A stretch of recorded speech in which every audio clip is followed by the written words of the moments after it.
Okay, तो देखो भाई, आज बात करते हैं अपना नेक्स्ट लेक्चर और नेक्स्ट चैप्टर, बल्कि चैप्टर 3 करंट इलेक्ट्रिसिटी। ठीक है, इसको थोड़ा सा तरीके से हम लेके चलेंगे। क्या होता है करंट? ठीक है, तो करंट होता है rate of flow of charge. ठीक है, ओके, तो इसको हम लोग जो है I is equal to Q by T से लिखना पसंद करते हैं। क्लियर? अब मैं आपको बताता हूं कि भाई I is equal to Q by T तो ठीक है बेटा, लेकिन ये करंट हो कैसे रहा है? सबसे पहले तो इसका मैकेनिज्म ऑफ फ्लो समझते हैं। Mechanism of flow of current. ठीक है, तो mechanism of flow of current में क्या है कि मान लीजिए कि ये एक मटेरियल है,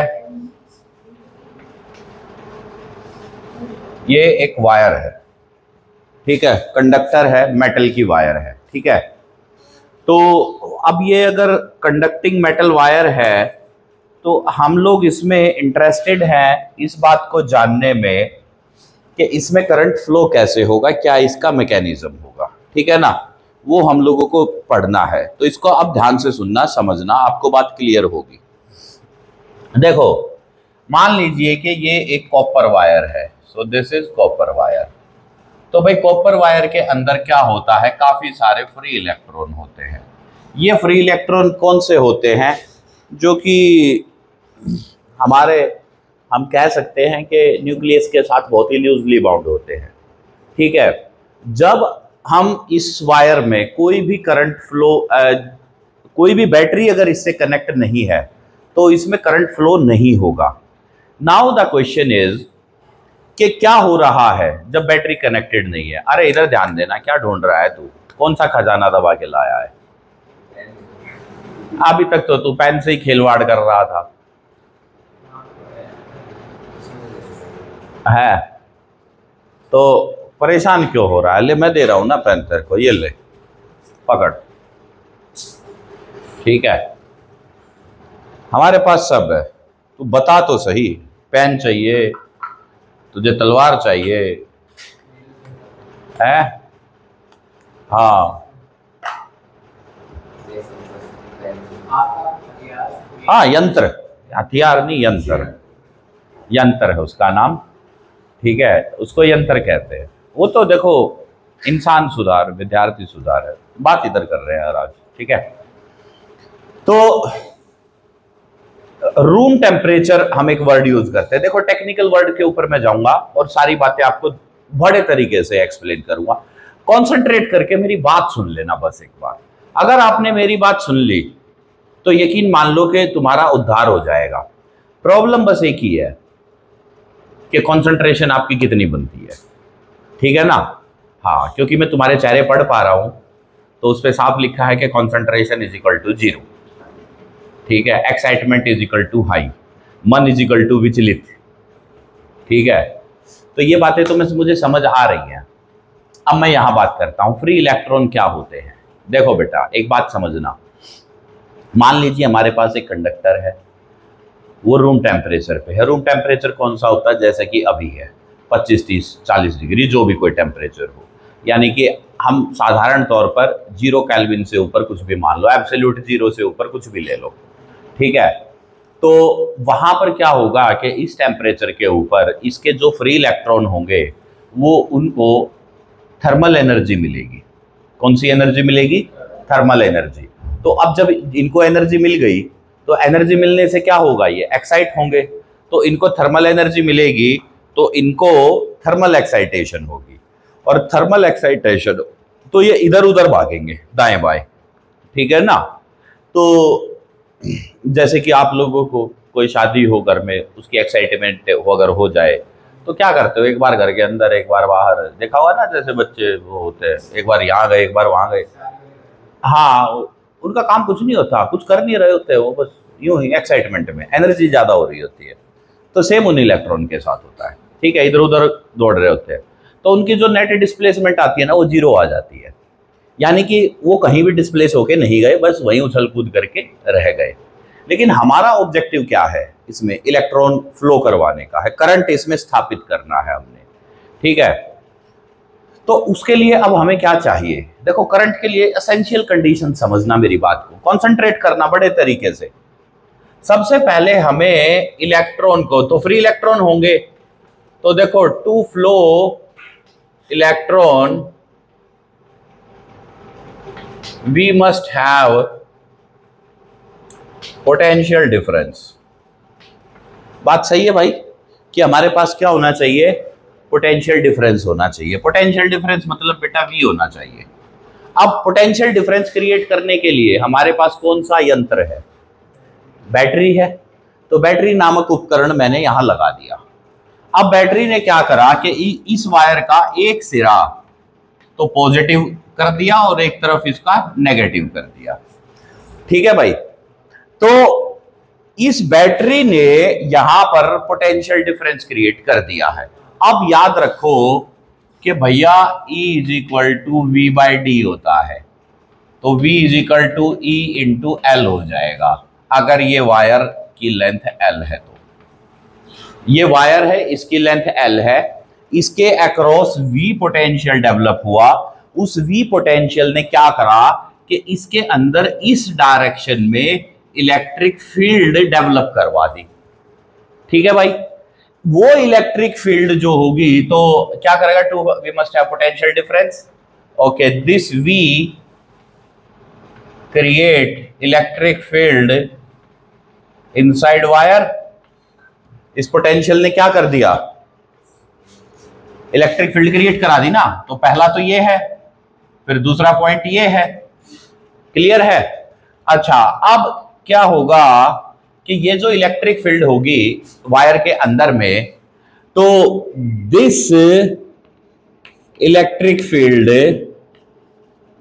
वेक्टर डाल लो चाहे, exert electric force on free electrons. पक्की बात, सही है कि नहीं है। तो वो जो फोर्स लगेगी F इज इक्वल टू ई, छोटा ई इलेक्ट्रॉन के लिए, बड़ा ई इलेक्ट्रिक फील्ड के लिए, ठीक है भाई, सही बात है कि नहीं है। तो ये वाली फोर्स इसमें लगेगी,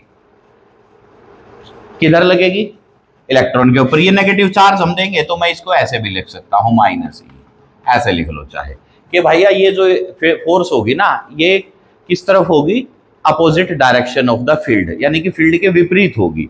अगर फील्ड इधर जा रही है इसमें, तो ये इधर आएगी। अब अगर इधर मान लीजिए कि यहां पर अगर एक इलेक्ट्रॉन है ऐसे करके, तो भाई ये इलेक्ट्रॉन इधर एक्सेलरेट करना चाहिए कि नहीं। आप बोलेंगे कि हाँ सर करना चाहिए, एक्सेलरेशन होगी, क्योंकि अगर ये फोर्स हो गई, अगर ये फोर्स हो गई तो F बराबर ma का इक्वेशन लगाने से तो एक्सेलरेशन होनी चाहिए ना, माइनस ई बाय एम। ये इक्वेशन इसमें डेवलप होनी चाहिए, लेकिन रुको, अभी एक्सेलरेशन नहीं होगी, एक्सेलरेशन यहां पर नहीं होगी। क्यों? क्योंकि सिर्फ इलेक्ट्रॉन फ्री हैं। जो पॉजिटिव आयन है, जिसको आप लोग न्यूक्लियस कह रहे थे, या जिसको हम लोग मेटल आयन कहते हैं, वो तो फ्री नहीं है, वो तो मूवेबल नहीं है। तो क्या होगा कि बहुत सारे मेटल आयंस भी तो इसमें प्रेजेंट है, नहीं है। तो जैसे ही वो इलेक्ट्रॉन फील्ड के अपोजिट डायरेक्शन में एक्सेलरेट करना स्टार्ट करेंगे, तो मेटल आयन के साथ टक्कर होगी। तो क्या होगा भैया कि this electron exert and start accelerating in direction opposite to field. लिख दूं मैं ऐसे,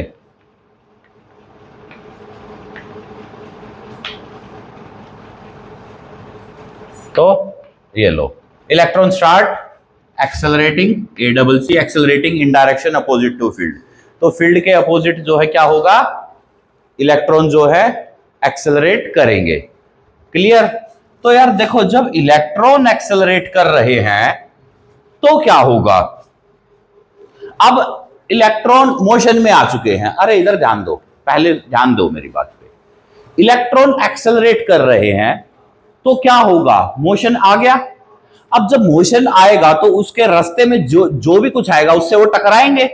तो इनके रास्ते में क्या आएगा? मेटल आयंस, पॉजिटिव आयंस या न्यूक्लियस, कुछ भी नाम दे लो, क्योंकि एटम के अंदर तो पॉजिटिव और नेगेटिव चार्ज होता है। अगर आप एक एटम को ध्यान से देखो तो एटम में क्या होता है? उसके सेंटर में तो पॉजिटिव चार्ज कॉन्सेंट्रेट होता है एक पॉइंट पे, और उसके बाहर इलेक्ट्रॉन घूम रहे होते हैं, और जो इलेक्ट्रॉन आउटर मोस्ट सेल के हैं, जो उस न्यूक्लियस के साथ लूजली बाउंड कर रहे थे, वो हमारे फ्री इलेक्ट्रॉन है। तो जैसे ही इलेक्ट्रिक फील्ड क्रिएट हुई, उस इलेक्ट्रिक फील्ड की वजह से उसके ऊपर इलेक्ट्रिक फोर्स लगी, उस इलेक्ट्रिक फोर्स की वजह से वो इलेक्ट्रॉन फील्ड की डायरेक्शन के अपोजिट मूव करने लगे। जब इलेक्ट्रॉन मूव करने लगे तो रास्ते में मेटल आयन आए, रास्ते में मेटल आयन आए तो उनसे वो टकराए। टकराने से क्या हुआ? उनकी एक्सेलरेशन खत्म हो गई। इसलिए मैंने कहा था कि एक्सेलरेट नहीं करेंगे, ये एक्सेलरेशन खत्म हो जाएगी। अब उसके साथ क्या करेगा? वो किसके साथ मूव करेंगे? वो स्टार्ट मूव करेंगे, electron start in opposite to, okay, then क्या करेंगे? Collide with metal ion, metal ion के साथ वो टकराएंगे। और भाई जब वो मेटल आयन के साथ टकराएंगे तो क्या होगा? बताओ। They collide with metal ion, then what will happen? They start to move with net slow velocity. ठीक है, तो वो इलेक्ट्रॉन क्या करेंगे? नेट, क्योंकि उनकी जो नेट वेलोसिटी आएगी वो कैसी हो जाएगी? स्लो होगी। क्यों? क्योंकि उनको एक टक्कर लगी। देखो यहां पर, ये यहां था, इसके ऊपर इलेक्ट्रिक फील्ड ने फोर्स लगाई, ये इधर आया, टकराया। टकराने के बाद क्या हो गया? ये थोड़ा सा इधर आया। फिर अब इलेक्ट्रिक फील्ड तो कंटिन्यूअस है, फिर से कोई एक मेटल आयन यहां था, ये ऐसे गया, इधर टकराया। फिर एक मेटल आयन इधर था, फिर ये इधर आगे टकरा गया। तो इस तरीके से ये बार बार टक्कर खाता हुआ जा रहा था। तो जब इसको बार बार टक्कर हो रही थी तो इसको क्या बोलेंगे? कि कोलिजन हो रहा है। और अगर कोलिजन हो रहा है तो कोलिजन तो हमें पता है माइक्रोस्कोपिक पार्टिकल में किस नेचर में होता है? इलास्टिक कोलिजन होता है। कैसा नेचर होता है? इलास्टिक कोलिजन होता है। तो इसमें जो वो कोलिजन अगर होगा तो उसकी वजह से एक्सेलरेशन तो खत्म हो ही चुका है, जो वेलोसिटी भी है वो भी नेट स्लो ही होगी। भाई मान के चलो कि तुम जो है भीड़ में लगे हुए हो, किसी लाइन में जा रहे हो, और लाइन तो धीरे धीरे खिसकेगी भीड़ में, तो ठीक है ना, और टकराओगे वो अलग। कोई पीछे से धक्का मार रहा है, कोई आगे से धक्का मार रहा है, कोई साइड वे से टकरा रहा है, ऐसे ही तो चलते हैं ना धीरे धीरे।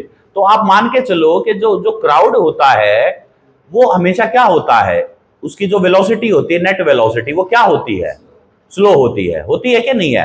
तो वो जो नेट स्लो वेलोसिटी होती है उसके साथ क्या होगा?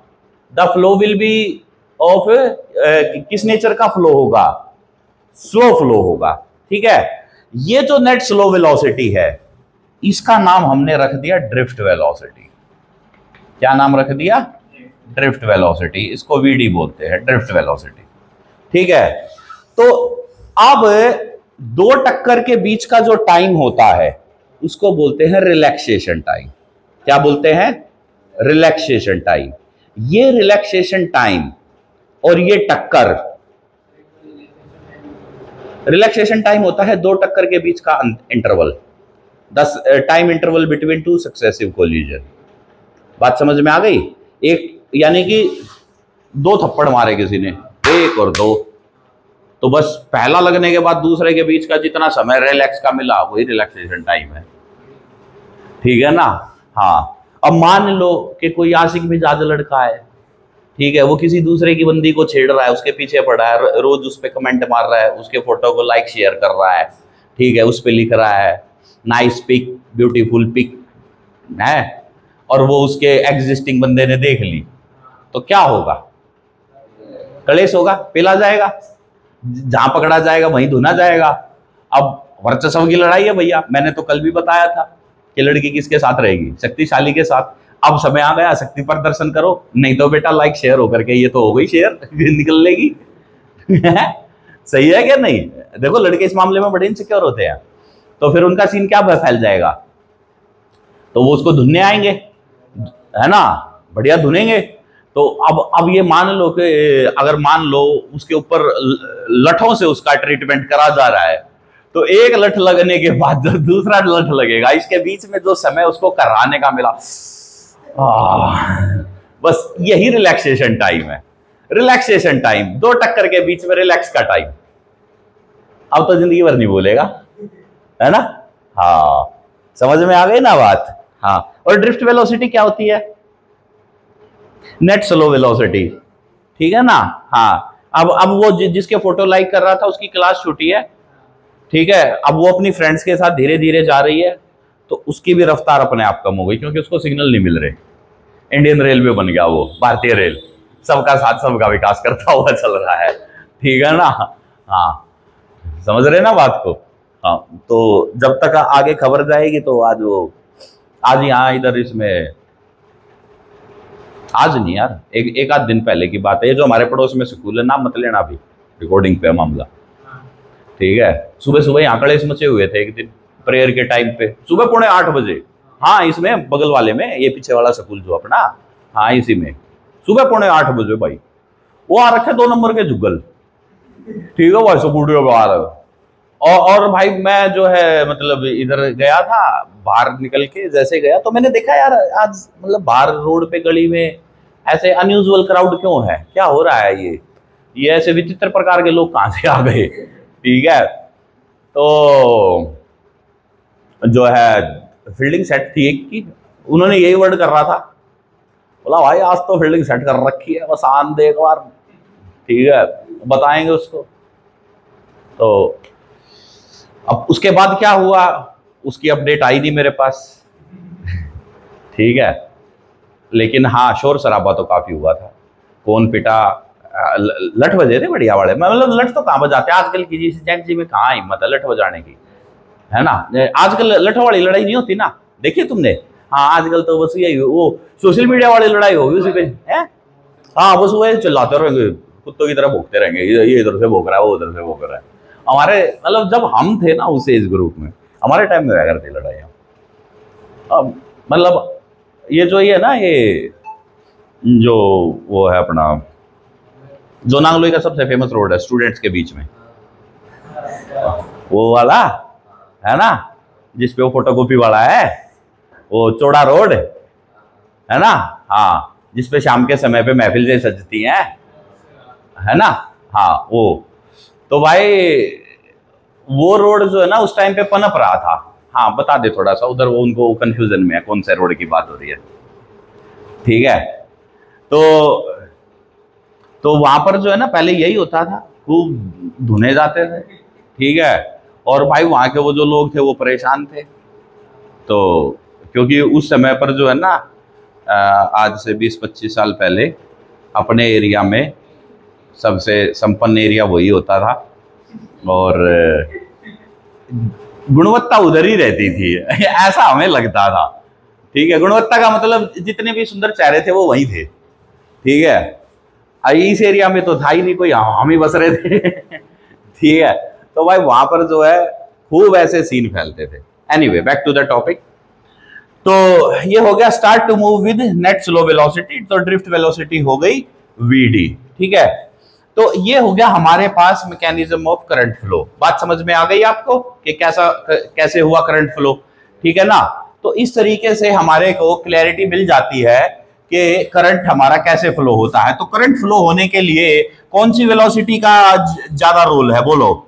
ड्रिफ्ट वेलोसिटी का। किसका रोल है ज्यादा? ड्रिफ्ट वेलोसिटी का। और किसका रोल है? इलेक्ट्रिक फोर्स एक्सेलरेशन, ठीक है। किसका रोल है? इलेक्ट्रिक फोर्स और एक्सेलरेशन का। तो अगर हम इस बात को एक छोटे वे से समरी में अगर मैं आपको बताऊं मात्र 1-2 सेकंड में, तो कैसे एक्सप्लेन करेंगे कि अगर आपसे पूछा जाए कि भाई बैटरी कैसे करंट फ्लो करवाती है, how battery is helpful in establishing the current, तो कैसे होगी बताओ। तो भाई देखो बच्चों, बैटरी लगेगी, अरे ध्यान से सुन लेना, एकदम कॉन्सेंट्रेट करके। बैटरी जैसे ही कनेक्ट करेंगे तो बैटरी वायर के अंदर इलेक्ट्रिक फील्ड क्रिएट करा देगी। वो इलेक्ट्रिक फील्ड फ्री इलेक्ट्रॉन्स के ऊपर इलेक्ट्रिक फोर्स लगाएगी, उस इलेक्ट्रिक फोर्स की वजह से वो फ्री इलेक्ट्रॉन फील्ड के अपोजिट डायरेक्शन में एक्सेलरेट करेंगे। एक्सेलरेशन के दौरान उनकी मुलाकात मेटल आयन से होगी जिससे वो टकराएंगे। अब वो ये जो टक्कर खाने का प्रोसेस है ये बार बार चलता रहेगा, ठीक है। तो पहले एक बार टकराया, फिर दूसरी बार टकराया, फिर तीसरी बार टकराया, ठीक है। तो किन्हीं दो टक्कर के बीच का जो टाइम इंटरवल होगा, ठीक है, उसको हमने नाम रख दिया रिलैक्सेशन टाइम। और क्योंकि उसमें बहुत सारी टक्कर हो रही है, कॉन्टिन्यूसली ये टकराने वाला कोलिजन वाला प्रोसेस चल ही रहा है, तो जो इलेक्ट्रॉन है वो नेट स्लो वेलोसिटी के साथ मूव करता है। उस नेट स्लो वेलोसिटी को हम लोग ड्रिफ्ट वेलोसिटी कहते हैं, ठीक है। तो अल्टीमेटली कॉन्सेप्ट क्या आया, आप अब देखो, अब शुरू होता है ये जो यहाँ कहानी खत्म हो गई ना, ये तो थी ओल्ड स्कूल टीचिंग। अब न्यू एनईपी के अकॉर्डिंग की टीचिंग अब स्टार्ट होती है यहां से। अब सवाल कैसा है, अब देखो कॉन्सेप्ट ये है कि अगर आपसे पूछा जाए how battery establishes current through a conductor, तो क्या बोलोगे? जो मैंने कहानी अभी रिपीट करी है उसको बोलना है। बात समझ में आ गई? की पॉइंट्स क्या याद रखने हैं? इट एस्टेब्लिश पोटेंशियल डिफरेंस, ठीक है। That potential difference create electric field with in the wire, that electric field exert electric force on free electron, electron tends to accelerate, during acceleration collision occurs, due to the collision moving electron acquire net slow velocity, that net slow velocity is called a drift velocity. So the electron inside the conductor moves opposite to the direction of electric field, one thing. Second thing, moves with net slow velocity called drift velocity. अब ये तो हो गया electric current का mechanism, clarity मिल गई। अब देखो इसको, अब हम लोग I is equal to Q by T होता है, क्या होता है? I is equal to Q by T. कैसी क्वांटिटी होती है करंट? स्केलर। यानी कि करंट की, देखो स्केलर का मतलब क्या है, what is the meaning of scalar? Scalar का मतलब है कि इसकी डायरेक्शन हमारे लिए इंपॉर्टेंट नहीं है, क्योंकि वो क्वांटिटी जो वेक्टर होती है उसमें हम लोग मैग्नीट्यूड प्लस डायरेक्शन दोनों ही बातों को रखते हैं। क्या रखते हैं? Magnitude plus direction. यानी कि वेक्टर हमारे लिए सिंपली वो क्वांटिटी होती है जिसकी डायरेक्शन भी इंपॉर्टेंट हो। क्योंकि करंट की हमारे लिए डायरेक्शन इंपॉर्टेंट नहीं है, इस वजह से हम लोग क्या लेते हैं कि उसकी डायरेक्शन को हम लोग कंसीडर नहीं करते हैं। इसीलिए करंट जो है वो एक स्केलर क्वांटिटी। इसकी यूनिट क्या होती है? एम्पियर। क्या यूनिट होगी इसकी? एम्पियर। ओके। और I is equal to rate of flow of charge D Q by D T. अगर आपसे डी क्यू की वैल्यू पूछी जाए तो क्या कर दोगे? I D T. क्या कर दोगे? आई डी टी, ठीक है। तो ये हो जाएगा इसके ऊपर। और भाई अब आपको साथ में एक जेई मेन का क्वेश्चन 2024 का डिस्कस कर लेता हूं। ये जेई 2024 का क्वेश्चन है, इसी में आ जाता है। देखो आजकल जो है ना, आप लोग ये मत समझना कि सर आप तो जेई के क्वेश्चन कराए, ये कोई मेंटल पर है। बात ये है कि ये जेई का आया, जेई में इसलिए देखो, मैं हमेशा आपको जो है ना जेई और नीट, मैं कभी भी प्रोत्साहित नहीं करता विद्यार्थी को कि तुम जेई करो और अपनी जिंदगी झंड करो, मैं कभी नहीं करता, ठीक है। मेरी नजर में तो ये जेई वाले कुछ होते ही नहीं, क्योंकि इनको जिंदगी का कुछ खा के ज्ञान नहीं होता है। हाँ बस ये लगे रहते हैं, ठीक है यार, उनका अपना माइंडसेट है, बट लाइफ वही नहीं है, बस लाइफ बहुत उससे अलग है। तो मैं जो ये लिखता हूं ना कि जेई 2024, इसका मतलब ये होता है ये एक कॉन्सेप्चुअल प्रॉब्लम है जो आपकी कॉन्सेप्ट बिल्डिंग में काम आएगी, ठीक है। और ये आपको, ये जो मैं सवाल करवा रहा हूं, ये आपको एक कॉन्सेप्ट देके जाएगा। तो उस क्वेश्चन का कॉन्सेप्ट रखना क्वेश्चन की फॉर्म में, कॉन्सेप्ट को रख लेना साइड में, लेकिन क्वेश्चन भी हो जाएगा, तो आपको एप्लीकेशन ऑफ द कॉन्सेप्ट समझ में आ जाएगा।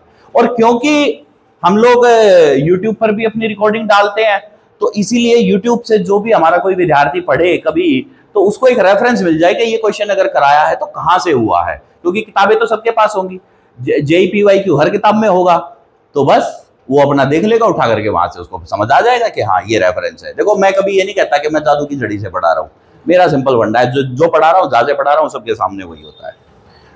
ठीक है। अब ये कहता है the current in a conductor is expressed as, ये क्वेश्चन क्या है, ये कहता है current in a conductor is written as, हमने एक करंट की इक्वेशन दे दी 3t² plus 4t cube, 3t² plus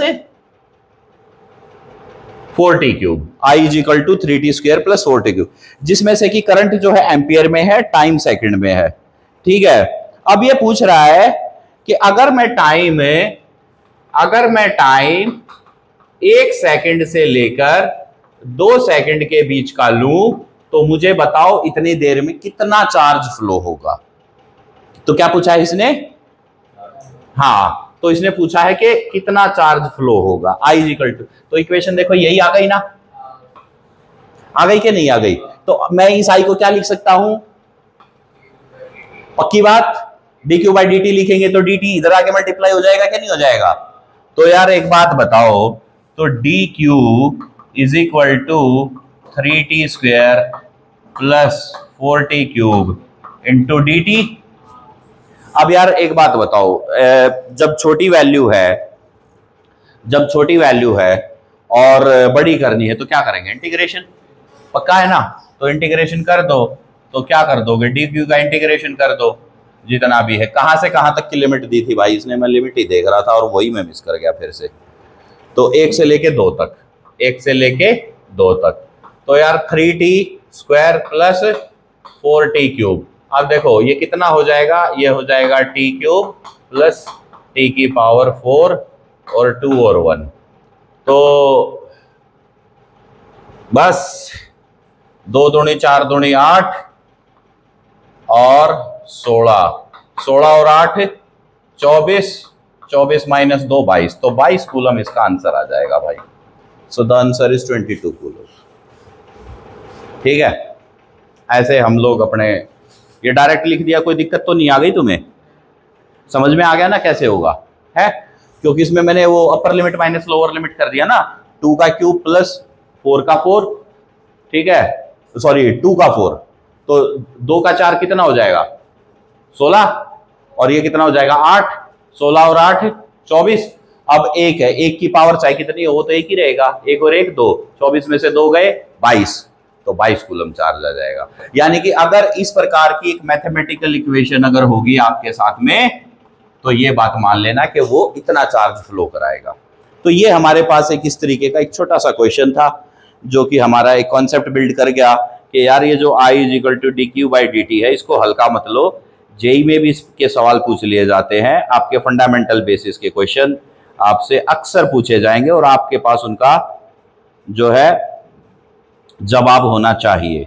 ठीक है भाई, चलो जी, अब आपके सामने बात करता हूं मैं, एक और हमारे पास कॉन्सेप्ट आ जाएगा। ठीक है, तो और तो इसमें ऐसा तो कुछ है नहीं यार, बस यही होगा ना।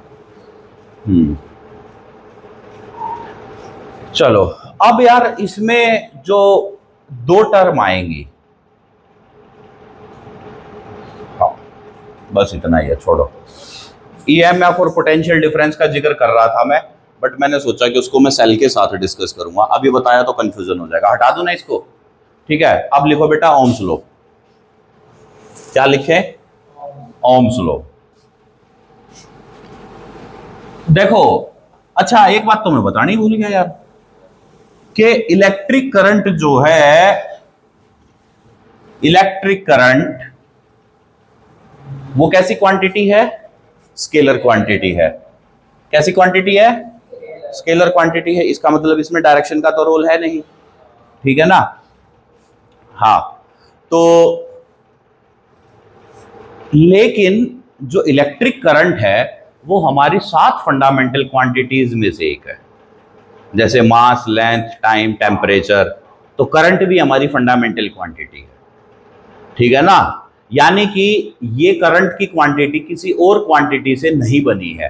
तो आप देखो, अब जब आपने इसको पढ़ा तो आपको समझ में आया ना, ये तो किसी और से ड्राइव्ड नहीं है। अगर आप स्पीड की बात करो तो स्पीड किससे बनती है, डिस्टेंस और टाइम से। किससे बनती है, डिस्टेंस और टाइम से। ठीक है, अरे पानी की बोतल दे यार। तो तो डिस्टेंस और टाइम का रोल आ जाएगा ना उसमें, लेकिन क्या इसमें किसका रोल आया?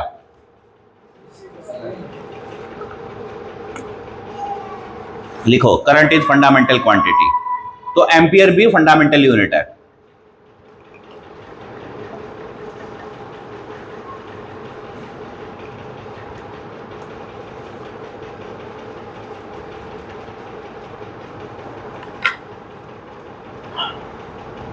ठीक है, चलो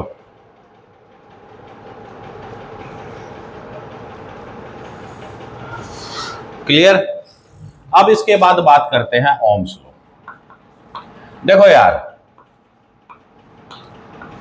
ओम्स लॉ एक इंपॉर्टेंट लॉ है करंट के क्षेत्र में, करंट के चैप्टर में, लेकिन ना तो ये फंडामेंटल लॉ है और ना ये यूनिवर्सल लॉ है। ठीक है, ये क्या है? एक ऑब्जर्वेशनल बेसिस लॉ है।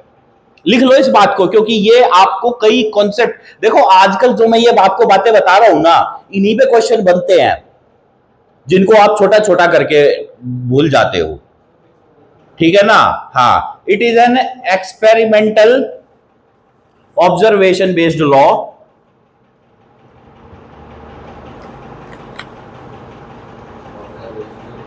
Experimental observation based law. ठीक है, it is not fundamental and not universal, neither fundamental nor universal.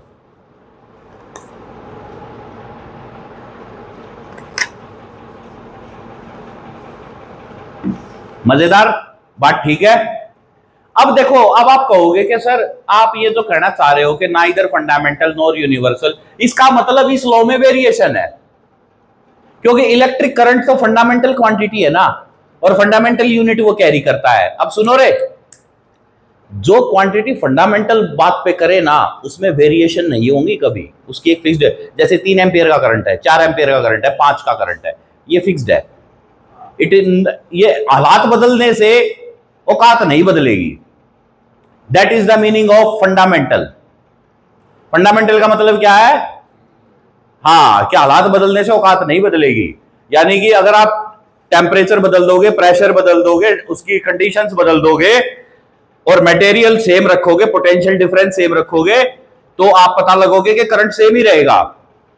लेकिन ओम्स लॉ के अनुसार हमारी वेरिएशंस आ जाएंगी बहुत सारे वैल्यूज में, तो इसलिए ये मैंने आपको लिखा है कि एक्सपेरिमेंटल। तो जो भी एक्सपेरिमेंटल वैल्यू अगर हो, एक्सपेरिमेंट बेसिस हो, तो मान लेना कि उसकी कुछ ना कुछ लिमिटेशंस होंगी, और लिमिटेशंस होंगी तो उसमें वेरिएशन भी पक्का होंगी। तो इसमें लिख लो एक साइड में, इट है हाँ है ना, ओम्स लॉ की तो लिमिटेशंस है। बच्चे वहीं कंफ्यूजन करते हैं और वहीं गोता खा जाते हैं, समझ ही नहीं आता सर क्या करें इसमें। यकीन मान लो इस बात का, तो Ohm's law has limitations and variations. नई बात पता लगी ना? आप लोगों को तो इसका कोई आइडिया था ही नहीं कि ऐसा भी कुछ होगा, और मैंने तो ओम्स लॉ शुरू करने से पहले ही आपके साथ में ये डिस्कशन करा है। क्योंकि देखो आजकल जो है ना, हमें अप्रोच, पढ़ने की अप्रोच को बदल के रखना है। Till then your approach is not cleared, आपके पेपर अच्छे नहीं जाएंगे, यकीन मान लो। ये जितना भी धूम धड़ाका मचा रखा था ना, आजकल देखो यूट्यूब शांत है। अगर आप देखोगे तो जितने भी सो कॉल्ड एजुकेटर्स थे, जो अपने आप को खुदा से कम नहीं समझ रहे थे, सारे औकात पे आ गए। देख रहे हो कोई ऐसी धमाकेदार सी वीडियो उनकी, एक की भी दिख रही हो तो दिख रही है या नहीं?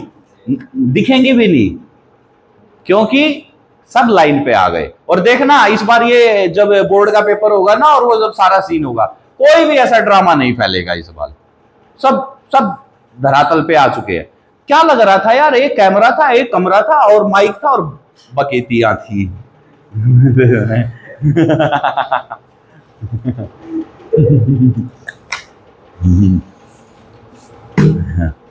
यार कुछ भी बके जा रहे थे बालकों का। अब देखो, और मैं कह रहा हूं सीबीएसई ने और इसने एनटीए ने सब सिस्टम फट्टे पे धर दिया।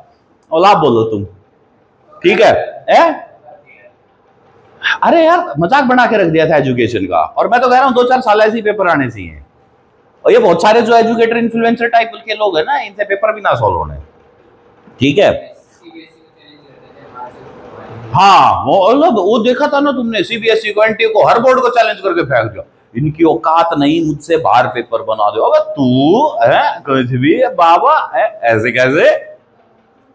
अरे यार नहीं, वो तो यार देखो आधे तो ऐसे है ना जिनकी दाढ़ी मुझ भी पूरी नहीं आई, यहां सर के बाल तक नहीं रहे। तजुर्बे को देखो, आप नॉलेज गेन कर सकते हो किताब पढ़ के, बट किसी के एक्सपीरियंस को बीट नहीं कर सकते।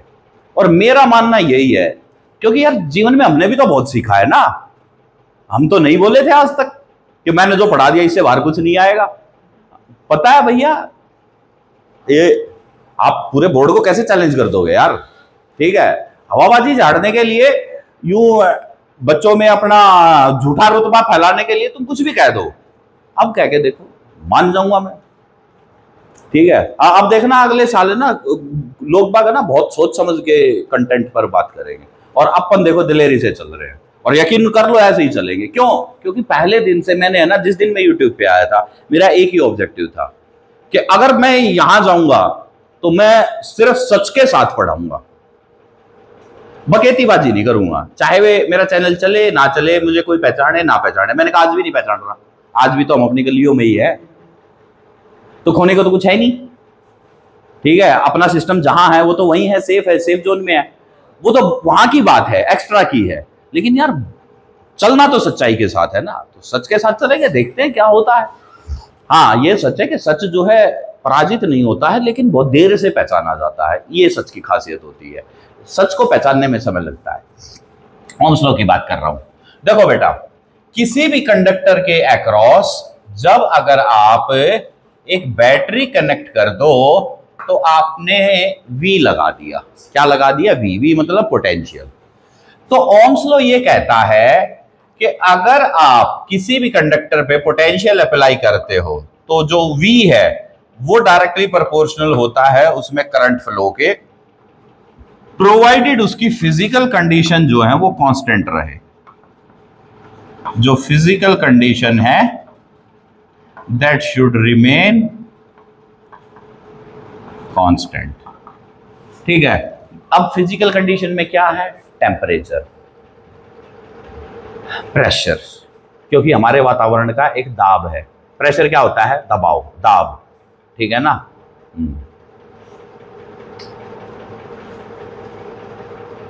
क्या हो गया तुझे?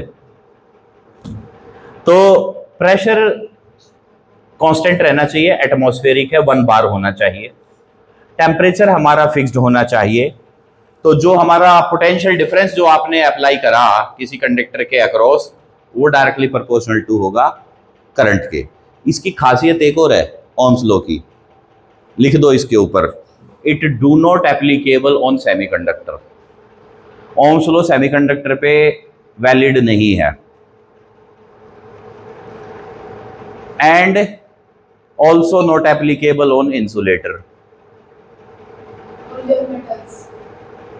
और वो भी फिजिकल कंडीशन कांस्टेंट रख के, मतलब तापमान बढ़ गया या तापमान तक बदल गया तो ये प्रोपोर्शनलिटी चेंज हो जाएगी। है? हाँ, सेमीकंडक्टर और इंसुलेटर के ऊपर ओम्स लॉ वैलिड नहीं होता है, ये इसकी लिमिटेशन है। हाँ, ये इसकी लिमिटेशन है। आगे ग्राफिकल मेथड में भी हम डिस्कस करेंगे, लेकिन अभी इतना याद रखो कि ये कहाँ अप्लाई नहीं होगा।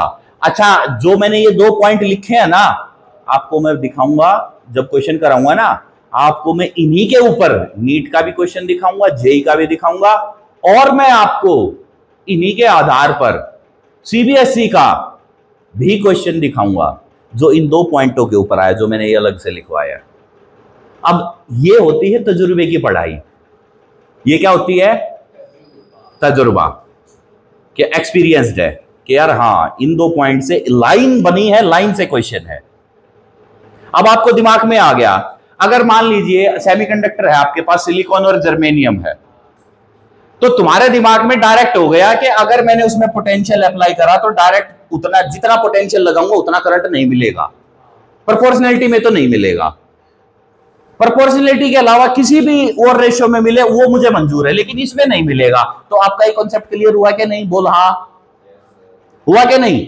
आपको ये पता लग गया कि इंसुलेटर में भी वैलिड नहीं है। अब आपको ये पता लग गया कि फिर भैया इसकी वैलिडिटी कहां है? बोला सिर्फ कंडक्टर में। कंडक्टर भी कौन से? मेटल्स में। और मेटल में भी कब? जब कंडीशन कांस्टेंट है। तो it is a very confined situation of law. लेकिन 10वीं क्लास में जब तुम्हें ओम्स लॉ पढ़ाया गया था तो तुम्हें तो ये बहुत बड़ा लॉ करके पढ़ाया गया था। पढ़ाया था क्या नहीं? ओम्स लॉ इतना वो सब कुछ। और तुम्हारे स्कूल में और इसमें प्रैक्टिकल भी होता होगा और उसमें भी आपको ये बताया जाएगा कि ओम्स लॉ के इतना सारा वो सब कुछ है आवश्यक है। ठीक है भाई। अब देखो बेटा, अगर हम प्रोपोर्शनलिटी को इक्वलिटी में कन्वर्ट करना चाहेंगे तो एक कांस्टेंट डालना पड़ेगा। उस कांस्टेंट का नाम क्या है? Resistance R। तो V is equal to IR। ठीक है। तो R की वैल्यू क्या हो गई? V by I। ठीक है। अब अगर मान लो यार, अब सुनो बेटा, अब अगर मान लो मैं इसका ग्राफ बनाऊं, कैसे? दो ग्राफ बनाऊंगा, देखना मुझे। इधर V और I, तो भी ये लाइन ऐसे ही जाएगी। और अगर मैं यहां I और यहां V रखूं तो भी लाइन ऐसे जाएगी। दोनों में अंतर बताओ क्या है? जल्दी सोचो। देखो रिकॉर्डिंग चल रही है, वो वीडियो वाले बोर हो जाएंगे। है यार, यहां V है, यहां I है, अंतर क्यों नहीं है? अरे भाई साहब, फेरों के ऊपर दुल्हन अगर उल्टे हाथ को बैठे, दूल्हा सीधे हाथ को बैठे, फिक्स नियम है। ऐसे थोड़े है कि दुल्हन राइट हैंड को बैठ जाएगी। दुल्हन तो हमेशा ही लड़के के लेफ्ट हैंड पे बैठती है। हाँ के ना? पता है?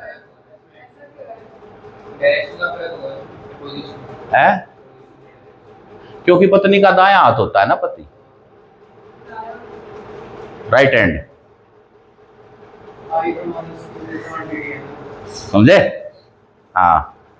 और पति की अर्धांगिनी होती है, अर्धांगिनी होती है, तो उसका आधा अंग है। समझे? तो पति का लेफ्ट तो पत्नी का राइट हुआ ना, जब जाके फेरे होते हैं। ऐसे कैसे हो गया भाई? देर साइंटिफिक है यार हमारा सब कुछ, सनातन सब कुछ साइंटिफिक है। यूं ही थोड़ी है, बकेती थोड़ी हो रही है कुछ भी। जब तो कहते हैं पंडित जी मार के 4 मंत्र, और कन्या को बुलाइए, कन्या आएगी। हाँ बेटा यहाँ बैठो, इधर इधर बैठेगी कन्या। और फेरों के समय ना इस बात का भी ध्यान रखा जाता है कि किस दिशा में उनका मुंह है। The direction is also specified. ठीक है। तो ये सारी चीज होती है। तो तू कह रहा है कि ये हमें एक दिखाई दे रहा है, एक कैसे दिखाई दे रहा है तुझे? लड़का लड़की एक दिख रहे हैं? मारा जाएगा। है? देखो, अगर आपके सामने, अब देखो इसके ऊपर ऐसे ग्राफ को पहचानेंगे कैसे? समझना बात को। ऐसे ग्राफ को पहचानने का सबसे बढ़िया तरीका बताऊं मैं आपको क्या है? स्लोप देख लो। किसी भी ग्राफ को पहचानना है ना, अब एक लाइन लिख लो यार, इस चैप्टर में बहुत ग्राफ आएंगे। To identify the nature of graph, to identify nature of graph, study first slope. उसका स्लोप को ध्यान में लेके आओ। ठीक है। Second, intercept. वो ग्राफ इंटरसेप्ट कहां कर रहा है? इंटरसेप्ट, इंटरसेक्ट नहीं, इंटरसेप्ट। मैथ की भाषा में इंटरसेप्ट होता है। ठीक है। Slope, intercept. ठीक है। एक्सिस, कौन से एक्सिस पे कौन सी क्वांटिटी है, ये भी तो ध्यान रखोगे ना। ओके। एक्सिस विद क्वांटिटी, ऐसा लिखो पूरा। हाँ। अब तुम्हारे सामने कोई भी ग्राफ की प्रॉब्लम आए तो कैसे पढ़ोगे? पहले स्लोप देखोगे इसका, फिर उसका इंटरसेप्ट देखोगे। इंटरसेप्ट का मतलब यह है कि लाइन जाकर के कौन से एक्सिस पे कहां मिल रही है, ये होता है इंटरसेप्ट का मतलब। लिख लो इसको हिंदी भाषा में, अगर ना समझ में आया तो, कि लाइन चलने के बाद किस एक्सिस पे कहां मिली या कौन से एक्सिस के साथ साथ चली। ठीक है, समझे ना। और फिर एक्सिस पे ध्यान दोगे, एक्सिस पे कौन सी क्वांटिटी किधर है, क्योंकि एक्सिस की क्वांटिटी ही आपको स्लोप के बारे में बताएगी। अच्छा आप बताओ स्लोप क्या होता है? लाइन का एंगल, ढलान होती है, सिंपल बात में याद रखना, ढलान। ठीक है, अब इनकी ढलान देखो, अब ढलान किससे निकलेगी? Perpendicular upon base. अब देखो बच्चों, ये थीटा, अब देखो आपने थीटा को रट्टा मार लिया तो थीटा आ गया, लेकिन मैंने थीटा को रट्टा नहीं मारा, मैंने थीटा को समझा। देखो समझ क्या होती है? समझ होती है कि यार यहां से यहां तक, अगर देखो अब मैं इंटरसेप्ट कह रहा हूं, यानी कि ये लाइन इस एक्सिस पे यहां टकरा रही है, ये इधर आ रही है। अगर मैं इसको V1 नाम दूं, इसको V2 दूं, ये एक्सिस तो V का ही है, तो V2 माइनस V1 क्या बन जाएगा तरीके से? डेल्टा V बनेगा कि नहीं? तो इसका मतलब ये क्या बन गया? Delta V। सिमिलरली ये क्या बनेगा? Delta I। अब टेन थीटा क्या हो जाएगा? Delta V by delta I is equal to R। तो यानी कि V बाय I ग्राफ पर, VI ग्राफ पर, तो हमें रेजिस्टेंस मिलेगा स्लोप पर। क्या मिलेगा स्लोप पे? हाँ, तो इस बात को लिखो, on VI graph resistance is given by slope. ठीक है, ये वाला ग्राफ बनाना। अब देखो IV ग्राफ पर क्या मिलेगा? इधर देखो रे, इधर देखो, IV ग्राफ पर वही देखेंगे, स्लोप देखेंगे, स्लोप देखेंगे, यहां पर थीटा आएगा, थीटा आएगा, डेल्टा I आएगा, यहां डेल्टा V आएगा। तो एक बात बताओ, टेन थीटा क्या बन जाएगा? Delta I by delta V, यानी कि मैं इसको इधर लिखता हूं, तो delta I upon delta V is equal to 1 by R बन गया क्या नहीं? अरे delta V upon delta I R है, रेजिस्टेंस है, उल्टा कर दोगे तो 1/R बना। तो रेसिप्रोकल ऑफ रेजिस्टेंस क्या है? रुकावट का उल्टा क्या हो सकता है? हाँ, रुकावट का उल्टा होगा बहाव। बात को समझना, हिंदी भाषा पे चलो यार। ये जो तुम मुझे टूटे हुए शब्दों में जवाब दे रहे हो ना, इसमें शर्माने की बात नहीं है बेटा, लर्निंग प्रोसेस है तुम्हारा। एंड डोंट एवर थिंक कि मैं आपको गलत रोक रहा हूं, टोक रहा हूं, नहीं, मैं आपको करेक्ट कर रहा हूं, और यही मेरा काम है, और इसी बात के तुम मुझे पैसे भी दे रहे हो। ठीक है, तो आपका रोकना टोकना और आपकी गलतियां निकालना मेरा धर्म और मेरा कर्म यही है, समझे ना बात को। और आपकी लैंग्वेज के ऊपर बात करना, और मैं हिंदी के ऊपर इसलिए अपनी लोकल भाषा में इसलिए जवाब देता हूं कि ये जो है ना, ये याद जल्दी हो जाता है। ठीक है ना। अब रुकावट और बहाव, अब रेजिस्टेंस याद हो ना हो, रुकावट जरूर याद होगा, फ्लो याद हो ना हो, बहाव जरूर याद होगा।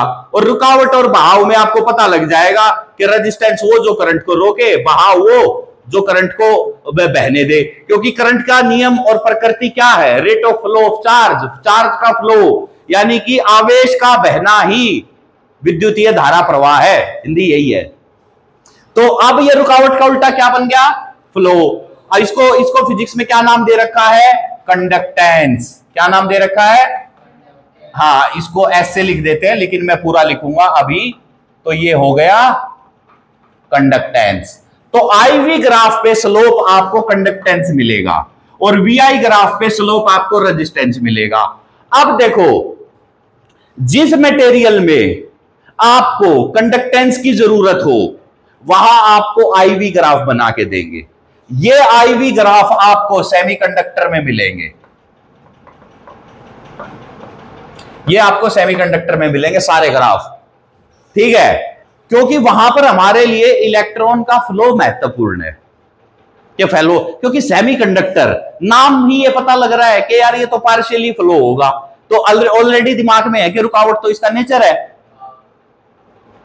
रुकावट तो इसका नेचर है, तो कितना फ्लो होने देगा उस पर हमारे को ध्यान रखना है। अब यहां पर क्या है? करंट है, कंडक्टर है, मेटल है, तो मेटल का प्राकृतिक नियम क्या है? कि वो तो फ्लो होने देगा। तो हम तो उसमें देखना चाहते हैं ना कि यार फ्लो तो हो रहा है, लेकिन फिर भी रुकावट कितनी है। तो हम तो उसमें इंटरेस्टेड उसकी रुकावट जानने के लिए होंगे ना कि कितना रेजिस्टेंस ये देगा, how much resistance it will offer to the current, हमारा इंटरेस्ट तो वो होगा ना। तो वीआई ग्राफ बनाया जाएगा मेटल्स के लिए।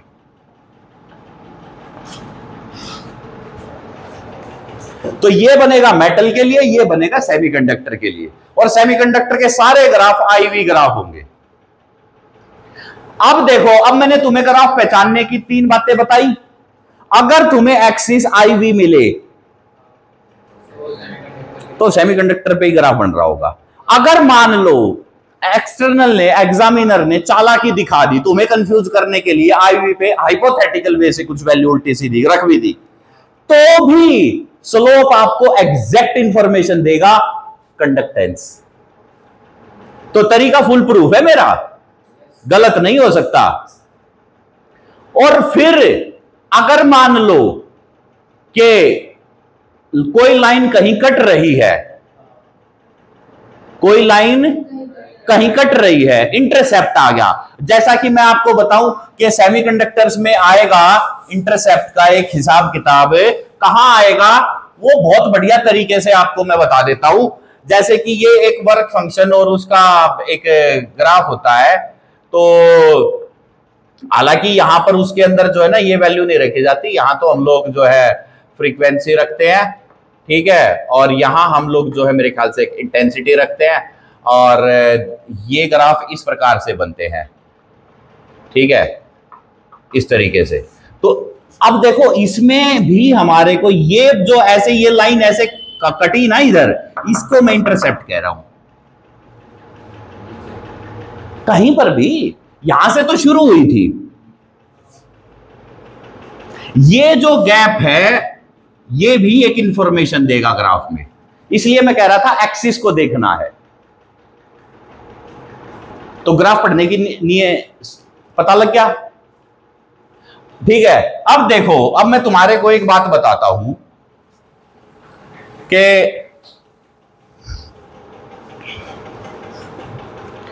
एक,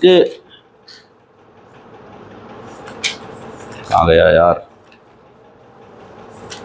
अरे समय कितना हो गया रे, 7:30 हो गए। अच्छा जी, चलो इसको बंद ही कर देते हैं फिर मैं अभी तो, हाँ तो बस बात को समेट देता हूं, क्योंकि अगर अगला टॉपिक छेड़ दिया तो ज्यादा लंबा चला जाएगा। तो अब ये देखो बच्चों, V/I की वैल्यू क्या हो गई, R हो गई। R मतलब रुकावट। तो इसकी जो यूनिट है ना ओम होती है। क्या होती है इसकी यूनिट? ओम होती है। और ओम का पूरा नाम क्या है?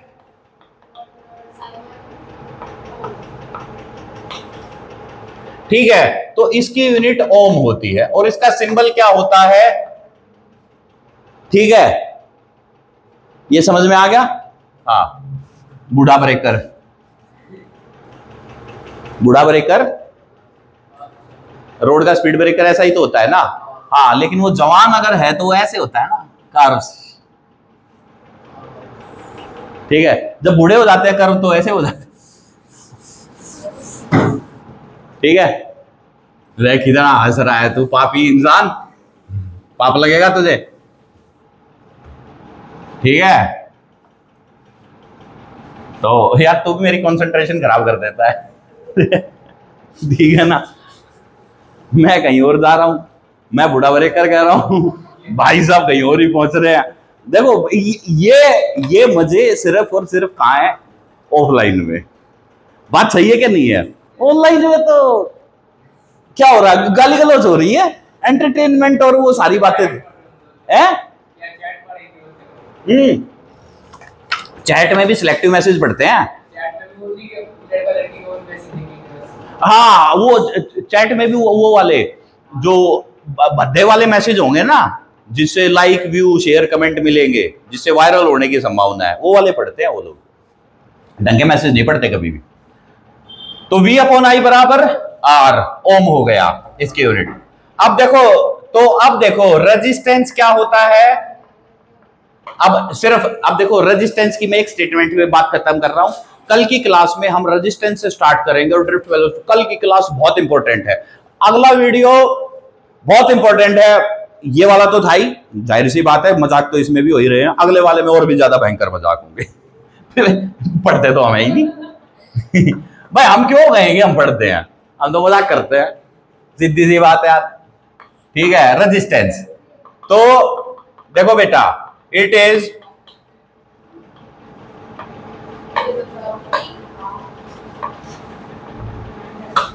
मटेरियल, ठीक है ना, ये मटेरियल की प्रॉपर्टी होती है, ठीक है, okay.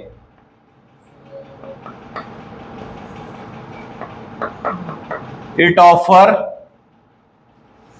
Opposition, it offer opposition to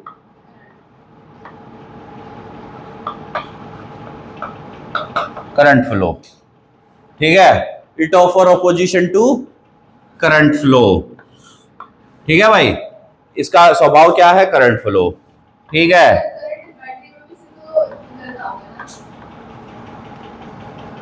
बात तो बेटा तेरा सवाल बहुत बढ़िया है, लेकिन इसका कॉन्सेप्ट बताने के लिए मैं सेल का टॉपिक पढ़ाऊंगा। इस सवाल को लिख ले अपने कॉपी में 4-5 पेज आके, कि जो तूने अभी बोला है ना इसको एज इट इज लिख ले, क्योंकि अगर मैंने ये बात शुरू कर दी ना तो यकीन मान लो तुम्हारे 45 मिनट और खा दूंगा। तो इसलिए मैं इसके ऊपर कोई चर्चा नहीं कर रहा, लेकिन मैंने तेरे को बता दिया, तेरा सवाल अच्छा है, इसको लिख ले। अगली क्लास में या जब सेल का बताऊंगा ना, जब मैं इस सवाल को उठाऊंगा उससे पहले मैं इसका जवाब दूंगा नहीं, ठीक है। तो और अगर तुम लोग रिस्क चाहते हो 8:30 बजे तक का, तो अभी शुरू कर देता हूं मैं तो। हाँ, तो ये क्या है भैया, तो device which is used to offer resistance in circuit to current is called resistor। उसका नाम होता है रजिस्टर, और सिंबल होता है ये सिंबल होता है भाई, इसका नाम रजिस्टर होता है। ये भी सीरीज पैरेलल में आएंगे और सेम कॉन्सेप्ट लगेगा। सीरीज में है तो क्या बटेगा, पोटेंशियल। अब यहां पर फ्लो है, यहां फ्लो है, पैरेलल में होगा तो क्या सेम होगा, पैरेलल में है तो क्या सेम होगा, पोटेंशियल। भाई पोटेंशियल याद रखो ना यार, दूसरी क्वांटिटी तो अपने आप चलेगी, समझ रहे हो ना। हाँ हाँ, बताओ ना कि क्या हो गया। ये device which is used to offer resistance in circuit to current called resistor. CKT का मतलब सर्किट, इंजीनियरिंग की भाषा है ये, ठीक है। हमारा जो इलेक्ट्रिकल का टीचर था ना, आज से कौन सा साल चल रहा है, 2025। हाँ ठीक, आज से 20 साल पहले, 2005 की बात बता रहा हूं मैं। आज से करेक्ट आज से 20 साल पहले हमारे पास एक सब्जेक्ट होता था इलेक्ट्रिकल टेक्नोलॉजी, ईटी। हाँ ठीक है, कुरुक्षेत्र में हमारे वो जो थे ना प्रोफेसर थे, तो वो उनको सब कहते थे कि यार बहुत अच्छे प्रोफेसर हैं। पता नहीं यार, मुझे तो समझ नहीं आई, सच तो ये है, कहते थे वो। और मेरी जो इलेक्ट्रिकल थी ना, मतलब जो इलेक्ट्रिकल का मेरा जो कॉन्सेप्ट था, उस समय पे कोई एज ए स्टूडेंट कोई बहुत ज्यादा सा मजबूत नहीं था। बाद में जब हम पढ़ाने के फील्ड में आए तो मजबूरी में एक्सपर्टाइज गेन करना पड़ा। नहीं तो यार मैं एज ए स्टूडेंट तो है ना 12वीं क्लास में, तो मैं आपको सच बता रहा हूं, मैं तो इन ग्राफ वगैरह में भी उलझ जाया करता। ये क्या है, लफड़े ही नहीं क्लियर हुए थे। इंजीनियरिंग में पढ़े थे जब जाके क्लियर हुए थे कि ग्राफ में ये चीजें पर ध्यान रख। हाँ, वहां पर समझ में आई थी। तो हो जाता है, पता लगता है धीरे धीरे, है ना। तो चलो आज की सभा को यही समाप्त करते हैं। तो बच्चों, हमारे YouTube के मित्रों, आपके लिए भी यही है, कल की क्लास बहुत इंपॉर्टेंट होगी। तो जब तक के लिए धन्यवाद, शुक्रिया, जय माता दी, जय हिंद, जय भारत, वंदे मातरम।